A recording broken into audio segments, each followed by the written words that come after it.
Shamli collectorate स्थित चकबंदी कार्यालय पर जिला बार एसोसिएशन के अधिवक्ताओं ने धरना प्रदर्शन किया। इस दौरान उन्होंने चकबंदी कार्यालय में भ्रष्टाचार का आरोप लगाया। उन्होंने कहा कि चकबंदी कार्यालय से गांव सुन्ना की एक फाइल से कागजात गायब हो गए हैं, जिसकी जिम्मेदारी लेखपाल की है। भ्रष्टाचार के खिलाफ ये एक आंदोलन है, धरना है। और मैं समझता हूँ कि जिस तरीके से फाइल से जो है कागजात जो है डॉक्यूमेंट्स गायब किए गए वो बहुत निंदनीय है। और मैं चाहता हूँ जिला बार की तरफ से ऐसे लोगों के खिलाफ FIR होनी चाहिए और सख्त से सख्त कानूनी कार्रवाई की जाए और जो है दोषियों को किसी भी कीमत पर न बख्शा जाए। यही मैं चाहता हूँ जिला बार। अध्यक्ष जी, जैसे कागज गायब हुए, क्या मामला था? वो किस तरह का मुकदमा चल रहा था जिसके कारण? देखो, वो तो हमारे सामान्य सत्यप्रकाश जो है हमारे अधिवक्ता हैं, उन्होंने बताया जो चकबंदी में वकालत करते हैं पूरी बाइट में उन्होंने सब बात बता दी, विस्तृत जानकारी उन्होंने दे दी। मुझे इतना पता कि जो बात सामने आई उसमें ये है कि जानबूझ के ऐसा किया गया और भ्रष्टाचार जिस तरीके से फैलता जा रहा और बहुत गहराई तक जा रहा, यहाँ तक कि जो फाइल से कागज भी गायब होने लगे, ये बहुत निंदनीय है और बहुत खतरनाक है। इससे पहले भी ऐसी घटनाएं हुई? इससे पहले की जो है मुझे जानकारी नहीं, अगर हुई भी है तो कोई वो भी गलत है। इसकी शिकायत भी करी आपने? इससे पहले की जैसी शिकायत और भी हुई। ठीक है। क्या नाम है जी आपका? मेरा नाम सत्यप्रकाश है। सत्यप्रकाश जी, क्या मामला हुआ जो आप लोग चकबंदी कार्यालय के बाहर धरने पर बैठे? काफ़ी समय से चकबंदी विभाग की तरफ से अनियमितताओं और करप्शन की बहुत सारी शिकायतें आ रही थी। किसान बेहद परेशान थे कि इतनी अनियमितताएं बढ़ती जा रही हैं, उन्हें न्याय नहीं मिल पा रहा है, स्टाफ जो है मनमानी कर रहा है। उस बारे में कई बार अधिकारियों को सूचित भी किया गया, लेकिन कोई पॉजिटिव रिजल्ट्स उसके नहीं आए। DM साहब के से भी इस बारे में कई बार बताया हमारे साथियों ने, अध्यक्ष जी के। लेकिन अब स्थिति ऐसी आ गई, बिल्कुल जिसे कहना है एक चीज़ की लिमिट क्रॉस करके।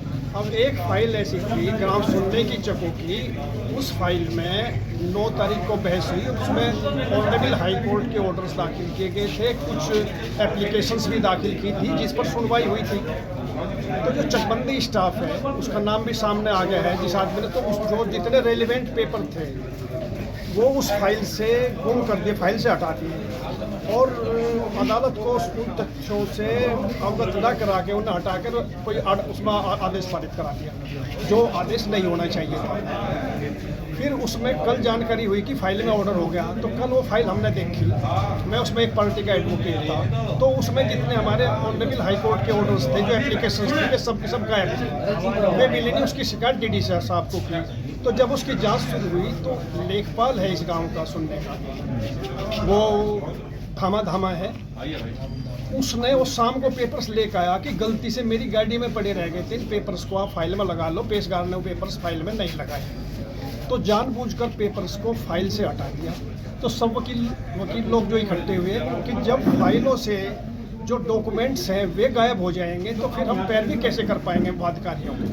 तो इस वजह से इसका आक्रोश था सभी एडवोकेट्स को और ये तय किया गया था कि आज हम चकबंदी विभाग की इस अनियमितताएं, इस करप्शन के खिलाफ और जो यहाँ के कर्मचारी मनमर्जी कर रहे हैं, फाइलों से डॉक्यूमेंट्स निकाल रहे हैं और जो समझ में आ रहा वो ऑर्डर करा रहे हैं, तो उसके विरोध में आज धरना देने का हमने निर्णय लिया। ये धरना एक दिवसीय रहेगा या लगातार? नहीं, वो आज बात होगी, सेटिल हो गई आज। अभी DD साहब और CO साहब आए थे, उन्होंने जिस कर्मचारी ने वे पेपर्स मिसप्लेस किए थे, फाइल से निकालने गए थे, उसको सस्पेंड कर दिया है और जिसकी कस्टडी में थे पेशकार की, उससे स्पष्टीकरण मांगा है कि तुमने पेपर के नंबरिंग किए बगैर उस आदमी को फाइल क्यों दी। तो दोनों बातों से बार एसोसिएशन। क्या वजह थी जी, क्या लगता है आपको कि पेपर फाइल में से? ये पेपर फाइल से इसलिए निकालने उसने, मतलब सिद्ध करप्शन का मैटर है। उसने दूसरी किसी पार्टी से कुछ ना कुछ पैसे लिए होंगे, कुछ ना कुछ अपना निजी लाभ अर्जित किया होगा, तभी तो फाइल से पेपर किए गए होंगे, वरना तो वो तो कोई पार्टी था नहीं।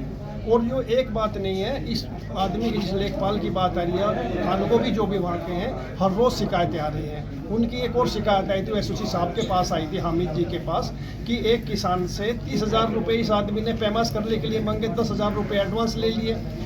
उसने कहा कि भाई पैमाश के बाद दे दूंगा बकाया पैसे, तो ये कहा कि पुलिस से मैं तुझे बंद करा दूंगा। उसकी शिकायत वो किसान यहाँ पर आया था, उसकी शिकायत थी एसओसी साहब हामिद जी के यहाँ की थी। उन्होंने संभवतः उसका निराकरण करा है, ये भी कहा कि उसके पैसे वापस दिलवाएंगे, उसके पैमाश वगैरह कराएंगे। तो इस तरह के आदमियों ने किसानों को लूटने का एक संगठन तैयार कर तो विभाग में जैसे भ्रष्टाचार बढ़ रहा है तो कैसे अंकुश लगे जिस पे? भाई अंकुश, जितना भी हम अपनी सेवाओं में कर सकते हैं उतना पूरा प्रयास करते हैं। जितने एडवोकेट्स हैं सब के सब 40 से 50 साल की प्रैक्टिस के वकील हैं, तो वो यहाँ पर केवल पैसा कमाने के लिए नहीं आते। भगवान की कृपा से दो रोटी ठीक ठाक मिल रही है, किसानों से भी जुड़े हुए हैं, लेकिन किसानों के कष्ट से यहाँ के वकील बेहद त्रस्त हैं, बड़े आहत हैं। और हम ये चाहते हैं कि उन्हें सस्ता और सुलभ न्याय मिल जाए। उसके जिला उप संचालक चकबंदियों के, डीडीसीओ के, हमें एसडीएम के, इन्हें हम कहते रहते हैं, अपने स्तर से पूरा प्रयास कर रहे हैं। आप लोगों का सहयोग मिला तो आगे और प्रयास करते रहेंगे।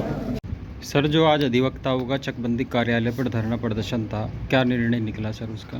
उसमें शिकायत थी एक क्षेत्रीय लेखपाल के विरुद्ध, जो सुन्ना गांव के लेखपाल हैं श्री राहुल दामा।